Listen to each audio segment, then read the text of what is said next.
নাম কি? আসমিয়া আক্তার। বয়স কত? 30 বছর। আচ্ছা, কি সমস্যা নিয়ে আসছেন?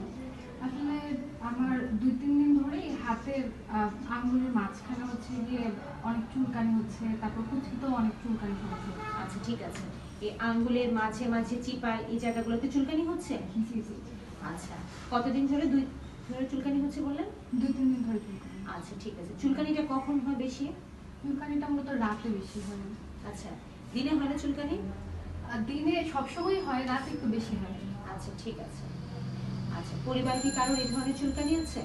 জি, আমার বড় বোন আছে। আচ্ছা ঠিক আছে।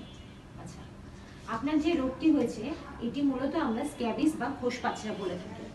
মূলত সার্কোপটিক স্ক্যাবিস হোমিনিস নামক এক ধরনের পরজীবীর মাধ্যমে এই রোগটি ছড়ায়। এই রোগের প্রধান লক্ষণ হচ্ছে চুলকানি, আঙ্গুলে চিপায়, বগলে, কুচকিতে, এই জায়গাগুলোতেই মূলত এই ধরনের চুলকানি থাকে এবং দেখা যায় যে পরিবারের সকল সদস্যের মধ্যে এই ধরনের চুলকানি দেখা দেয়। তবে এই চুলকানি হলে ভয় পাওয়ার কিছু নেই। প্রয়োজনীয় ওষুধপাতি এবং নিয়ম মেনে চললে এই স্ক্যাবিস নামক রোগ থেকে খুব সহজে আরোগ্য পাওয়া যায়। আমি আপনাকে ওষুধ লিখে দিচ্ছি এবং এই ওষুধের নিয়মাবলীও বলে দিচ্ছি। আপনাকে অবশ্যই নিয়ম মাফিক ওষুধটা ব্যবহার করতে হবে এবং যে যে নিয়মগুলো বলবো সেটা মেনে চলতে হবে। 5% পারমিথিন বা যেটা বাজারে লোরিক্স বলে সেই নামে হচ্ছে গিয়ে ওষুধগুলো পেয়ে থাকি। এই ওষুধ এটি একটি লোশন। এই লোশনটি মুখ ও মাথা বাদে সারা শরীরে ব্যবহার করবেন।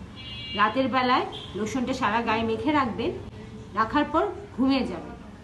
8 থেকে 10 ঘন্টা পর অর্থাৎ সকালে উঠে ভালো মতো গোসল করবেন এবং আজকে থেকে ঠিক 1 সপ্তাহ পর রাতের বেলায় একই নিয়মে এই ওষুধটি ব্যবহার করবেন। আপনার পরিবারে যাদের এই রকম চুলকানি আছেন তাদের সবাইকে এই লোশনটি একই নিয়মে ব্যবহার করতে হবে। নিজের কাপড় চোপড় তোয়ালে এগুলো কুসুম গরম পানি দিয়ে ভালো মতো ধুতে হবে যাতে কোনোভাবেই জীবাণু ছড়াতে না পারে। আপনি কারোর চাদর বা তোয়ালে ব্যবহার করবেন না বা অন্য কাউকে আপনার তোয়ালে বা চাদর ব্যবহার করতে দিবেন না। আমি কি আপনাকে বোঝাতে পেরেছি? জি। আপনার কি আর কোনো প্রশ্ন আছে?